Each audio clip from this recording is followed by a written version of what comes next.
मित्रों, दुनिया में मनुष्य ने जितने प्रश्न पूछे हैं उनमें सबसे गहरा प्रश्न है मैं कौन हूँ और मेरे मरने के बाद क्या होगा। इन दो प्रश्नों के बीच छुपा हुआ है पुनर्जन्म का वो अद्भुत सिद्धांत जिसने न केवल धर्मों को बल्कि विज्ञान और दर्शन को भी हमेशा आकर्षित किया है। आज हम इसी रहस्य की गहराइयों में उतरेंगे, जहां शरीर समाप्त हो जाता है लेकिन आत्मा की यात्रा शुरू होती है। हमारी सभ्यता हजारों वर्षों से कहती आई है कि आत्मा न जन्म लेती है न मरती है, वो ऊर्जा है, शुद्ध, प्रकाशमय और अनंत। शरीर बदलता है लेकिन आत्मा अपनी स्मृतियां, संस्कार और कर्म लेकर आगे बढ़ती रहती है। यही पुनर्जन्म का सार है। कहते हैं जब हम जन्म लेते हैं तो हम रोते हैं और दुनिया हंसती है, और जब हम शरीर छोड़कर जाते हैं तब हम शांत होते हैं लेकिन दुनिया रोती है। ये दृश्य इसी बात का संकेत देता है कि मृत्यु अंत नहीं बल्कि एक परिवर्तन है। आत्मा जब शरीर छोड़ती है तो वो अपनी यात्रा को वहीं से आगे बढ़ाती है जहां उसने पिछला जन्म छोड़ा था। जैसे कोई विद्यार्थी एक कक्षा पास करता है और अगले स्तर पर जाता है, उसी तरह आत्मा भी एक शरीर से अनुभव इकट्ठा करती है और अगले शरीर में फिर सीखने के लिए प्रवेश करती है। मित्रों, पुनर्जन्म का सिद्धांत केवल धार्मिक कथा नहीं बल्कि अत्यंत वैज्ञानिक है। आज आधुनिक विज्ञान भी संकेत दे रहा है कि मनुष्य के अवचेतन में ऐसी यादें छुपी होती हैं जो उसके वर्तमान जीवन से जुड़ी ही नहीं होती। हजारों बच्चों के केस दर्ज हैं जिन्होंने अपने पिछले जन्म के स्थान, परिवार, दुर्घटनाएं और यहाँ तक कि अपना नाम तक सही सही बताया। मनोविज्ञान और हिप्नोटिक रिग्रेशन जैसे प्रयोग भी यही बताते हैं कि आत्मा कुछ अनुभव साथ लेकर चलती है जिन्हें न तो मिटाया जा सकता है न बदला जा सकता है।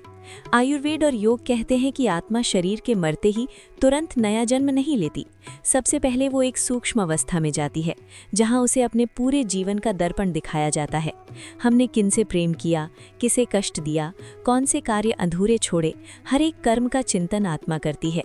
इसके आधार पर तय होता है कि आगे उसे कौन सा जन्म मिलेगा। अगर पिछले जीवन में हमारे कर्म पवित्र, सेवा प्रधान और करुणा से भरे रहे हों तो आत्मा को अधिक उन्नत जन्म मिलता है, और यदि कर्म भारी, हिंसक या नकारात्मक रहे हों तो आत्मा ऐसे जन्म में जाती है जहां उसे उन कर्मों के फल का अनुभव करना आवश्यक होता है। कई बार हम ऐसे लोगों से मिलते हैं जिन्हें पहली ही बार में देखकर लगता है कि ये व्यक्ति बहुत अपना है।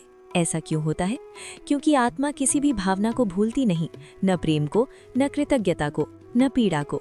इसलिए कई आत्माएं बार बार एक ही परिवार में, एक ही जुड़े हुए रिश्तों में जन्म लेती हैं, माँ बेटे के रूप में, मित्रों के रूप में, भाई बहन के रूप में।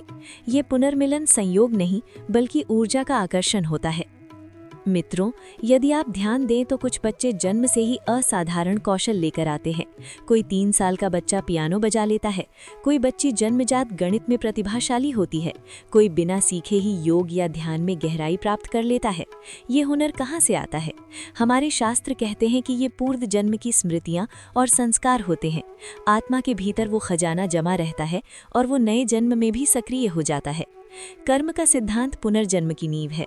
जैसा कर्म वैसा जन्म। यदि कोई व्यक्ति जीवन भर कड़वाहट, क्रोध और स्वार्थ से भरा रहे तो अगले जन्म में उसका अनुभव उसी ऊर्जा के अनुसार होता है: संघर्ष, रुकावटें, एकाकीपन। और यदि जीवन दया, सत्य, सेवा और प्रेम से भरा रहे तो अगले जन्म में आत्मा को अधिक प्रकाशमय और सहज परिस्थितियां मिलती हैं।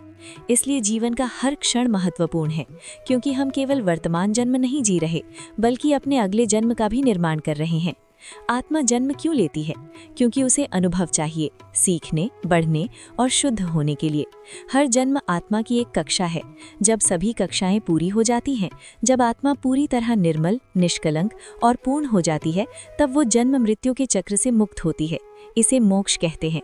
मोक्ष मृत्यु नहीं बल्कि जीवन का परिपूर्ण रूप है, जहां आत्मा को दोबारा शरीर धारण करने की आवश्यकता नहीं होती। वहां केवल प्रकाश है, शांति है और अनंतता है। पुनर्जन्म का सिद्धांत हमें ये भी सिखाता है कि कोई भी अनुभव व्यर्थ नहीं जाता। तुम्हारा संघर्ष, तुम्हारी मेहनत, तुम्हारी पीड़ा, तुम्हारी कोशिशें सब आत्मा के खाते में जमा होती हैं और वही भविष्य का रास्ता बनाती हैं।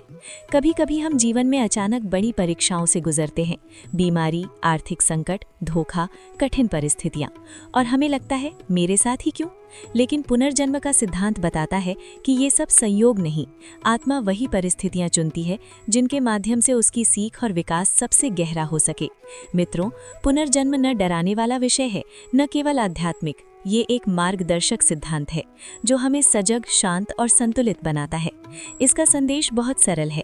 अपने विचारों को पवित्र रखो, अपनी भावनाओं को उज्जवल रखो, अपने कर्मों को श्रेष्ठ बनाओ, क्योंकि आप केवल आज की नहीं बल्कि अपने अगले जन्म का निर्माण कर रहे हैं। एक अच्छा विचार, एक अच्छा कर्म, एक अच्छी भावना आपकी आने वाली यात्रा को प्रकाशमय बना देती है। और अंत में पुनर्जन्म हमें एक सुंदर संदेश देता है कि कुछ भी अंत नहीं है, जीवन चलता रहता है, आत्मा आगे बढ़ती रहती है, रिश्ते बदलते हैं, शरीर बदलता है, लेकिन आत्मा अपनी यात्रा जारी रखती है। इस सच्चाई को समझने वाला व्यक्ति जीवन को अधिक प्रेम से जीता है, अधिक संवेदनशीलता से, अधिक करुणा से। वो जानता है कि हर भाव, हर कर्म, हर पल ब्रह्मांड में दर्ज हो रहा है और वही उसकी अगली मंजिल बनाएगा। मित्रों, यदि आपको आत्मा की ये अद्भुत यात्रा, पुनर्जन्म का ये गंभीर समझ और जीवन के इस गहरे रहस्य का ये ज्ञान पसंद आया हो तो वीडियो को लाइक कीजिए, इसे अधिक से अधिक लोगों तक पहुंचाइए और हाइप करना ना भूलें। और कमेंट में ज़रूर लिखें, क्या आप पुनर्जन्म में विश्वास रखते हैं? क्या आपने कभी ऐसा अनुभव किया है जिसने आपको महसूस कराया कि जीवन केवल एक जन्म तक सीमित नहीं है? धन्यवाद मित्रों। अगली वीडियो में हम आयुर्वेद और आध्यात्म की ऐसी ही एक और अद्भुत यात्रा पर मिलेंगे। धन्यवाद।